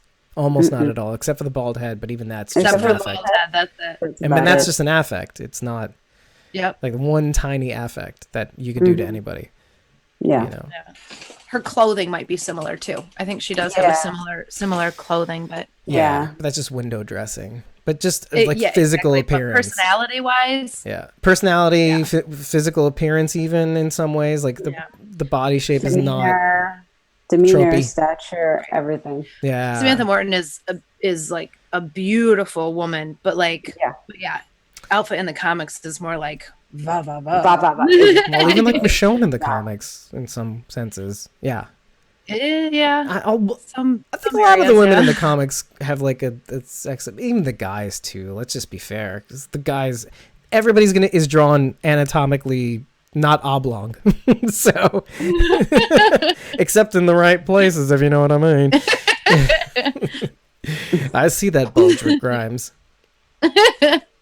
Or was it Aaron? That's his hook. Yeah. What are you talking about? Exactly. That's what I was thinking. By the way, which takes us to sneak peeks, I think, right? Yeah. I guess we so, can. yeah. I think so. I'm sure there are things I left on the table, but who gives a shit? I know. It's pretty much at the end of my sheet. I wrote down the little chant they did at the end, but that was it. Which your husband actually chimed in about. He said that you. I know what he said. Yeah, that he compared it to. I'm saying it to Carol because she doesn't see it. To Letterkenny. There's like this group called the Skids. It took me a while to figure it out too, but I did. I did. Do you watch it? I do. I'm watching the 7th season. So the you Skids got have it. this. All right, the good. Skids have this saying. These are like kind of like raver, drug addled, like 20-year-olds, basically. I think, right? They're like emo ska kids. Yeah. Emo ska, okay. like what would you file that under? Like who was Emo ska kids. That I had a very clear picture. If you told me that. Yeah, but there's also that element of who I can't remember the artist's name, but anyway, it doesn't matter. So like they have this like little saying at the end, or like in the end of the day, it's like, give me 3 reasons why you must rebel. I hate the world. I hate my parents. I hate myself. And so like them chanting, her name is Gamma. Is that what they said? Yeah. Or something like that? Yeah. No. The little chant at the end. We walk in darkness. We are free. Oh, I thought you were talking about the Gamma thing. Okay. Free. Yeah. No. When they I wrote hold it down hands too. and they're doing their little chant. Yeah. Rachel. My first thought was, give me 3 reasons to rebel. Yeah. You feel you must rebel. It's too weird to be sexual. It's just too weird. It kind of ruined it for me. It was supposed to be a serious moment, and I'm like, hold my hand. yeah. No, I was creeped out. But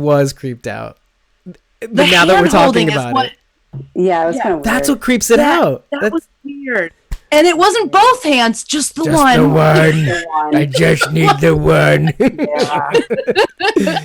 But she starts it, I think, doesn't she? I don't remember how. Because one of them does start it out first. Yeah. It's very bizarre. It's weird. I couldn't take it seriously. Not even the second time. Yeah, it's weird. I was creeped out, but like we talked about this like 2 weeks ago. It was kind of like, but sometimes when you watch things that are creepy, and it is creepy, like there's the other part of your brain that goes, "Whoa, shit!" Yeah, starts laughing. That's my brain. What, you mean like a Negan moment when Father Gabriel sneaked up and he was like, "Whoa, you are creepy as shit." But that was genuinely funny. No, but you as a viewer will watch something that's kind of creepy and you'll be like, shit, that's scary. Like you'll laugh, but you're like really creeped out. Yeah. Like how I laughed hysterically when Gamma sacrificed her sister for some reason. Or like when I can't make sense of this, so I have to laugh. Like, there's a limit for me, by the way, because that kill in the beginning of this episode, I did make a note that it was like Noah level. Like, just when you go for the face, that's when it's just that's when it's real. I'm waiting for Tilted Tripod's interpretation of this scene. It's coming. I'm so excited. Right? It's coming. Oh my god, this is gonna be the clip me doing this right now. There's no time for clips because we're going to Walker Stalker. Oh my god. Anyway. All right. Sneak peeks. Yes. I spent a little more time trying to get all this done. So I actually rearranged them from the way they appear in what I perceive to be chronological order because it kind of goes all over the place. So in my interpretation, Gamma walks up to Alexandria, like Daryl and Michonne are at the gates, and tells them to meet them at the border. And Daryl goes, "Wait for what?" Gamma goes, "Her, idiot." And then Michonne discusses meeting Alpha. All she wants to do is talk as one of the remaining Highwaymen, or maybe in the new Highwaymen, who happens to be a woman. So figure that one out. Wants justice for the other Highwaymen. Okay. Did you follow all that? Yeah. Okay. Because I didn't. We lost Ozzy and Alex. Yep. Gage stands up really quickly and goes, "I want their heads on pikes," because his two other friends got it in the end. Okay, Gage. Yeah, it was kind of cool. Like, that makes sense. And I love, the most terrifying thing to me is like things like The Mist or like Lord of the Flies. Like things that really terrify me is hysteria. Do you know what I mean? That's me. That's a personal fear. Like hysteria is scary to me. Like group mentality and that terrifies the hell out of me. So Michonne warns if Alpha decides to send that horde, it's all over for them. Like, so they're all like getting up and like getting angry, and like Michonne's just like, "I'm gonna shut that shit down." Like, anyway. So town hall meeting. So this is the town hall meeting explained a little bit more in the AMC.com premiere. So I wedged that in two different facts. So Michonne says we need to act as one. Okay. But there are 3 objectives. 2 of them are in home base, basically covering the north and the south of Alexandria, basically trying to break up the horde before it gets to the walls. And because when you break them up and they get to the walls, okay, it's not as bad. That's what they're there for. But the one is the one where they're... the first one's Father Gabriel. He takes the north. Aaron takes the south. And while she's saying this, you see him switch the hand for the mace. And the sound effect for him doing that is so rad. It's like ka-chunk, ka-chunk. Like a suit of armor, but like That's mixed awesome. with a car, like a mechanical car, like very steampunk. I'm sorry. Did I hear you say Father Gabriel was taking watch someplace? Your watch is over, Gabriel. I don't have the hate for Gabriel, but I can see all of you enjoy. Enjoy Alexandria being taken by the North. I didn't say anything. I don't know what you're alluding to. You didn't have to. I saved you time. You and Meg. Oh, yeah. I'm now recalling all the moments. Okay. So yes, and then the third objective is Daryl, Carol, and Michonne meeting Alpha at the Pikes at the border. Talking, right? Yeah. But before they go, and this is in the extended sneak peek. I mean, a lot of this is in the extended sneak peek, but some of it's implied. So what's up, Carol? I'll be right back. Okay, so we're gonna pause the show right. Oh. And I have to bring back Instagram. Apparently, I don't know what happened. Oh gosh. Yeah, I'll hear you. Just in time. Oh, did we lose it completely? Oh, we might have lost it completely. Instagram? Yeah. I don't have the other window. Oh. Oh. Let me see if it's still... Maybe I could do something with this. Maybe not.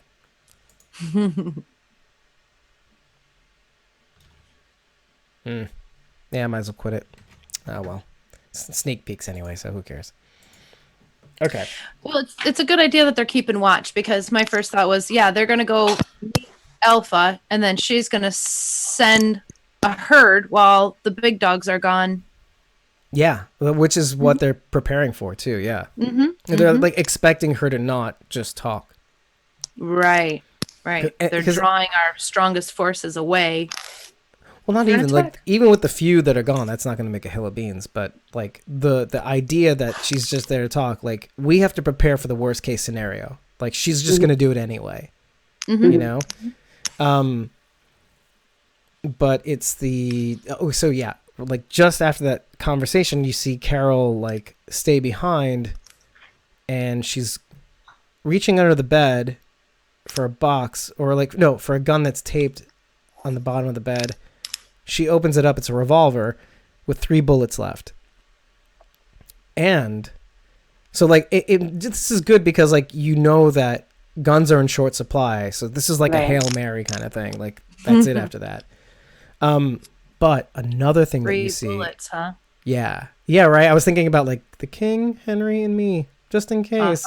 Right? Yep. Are you thinking that too? Yep.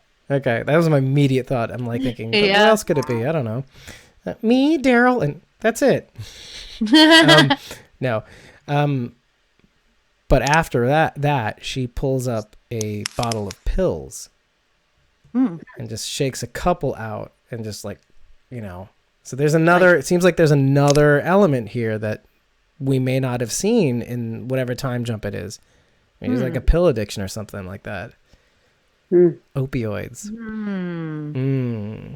We don't know what kind of pills though. We don't know what kind of pills. Okay, so it could be like aspirin. I literally wrote, but like, if it was, it wouldn't be a big deal, you know? Right. Yeah. Right. But I literally wrote, Yeah. Because you don't know what to think, but it is. Well, I mean, was it no, it was Hilltop that got the whole pallet full of aspirin. That's right. Yes. Right. That was awesome. But they were at Alexandria. Right. So which, oh man, maybe they go back in time to see what happened at the Hilltop, because we haven't seen, again, we're making note again that we haven't seen anything about Hilltop. Nope. All right. Oh, Carol, can you fix your mic? It's like scratching against something. Or maybe it's your zipper. Yeah. Oh. Well, no, there, that's fine. Okay. There we go. Last thing. Well, not last thing. Okay, Daryl, Michonne, and Carol, and I think 3 background actors. So Daryl, Michonne, Laura, I think, and Carol, plus 3 background actors are at the Pikes. Alpha says, "What'd I tell you about crossing my border? You have to be punished."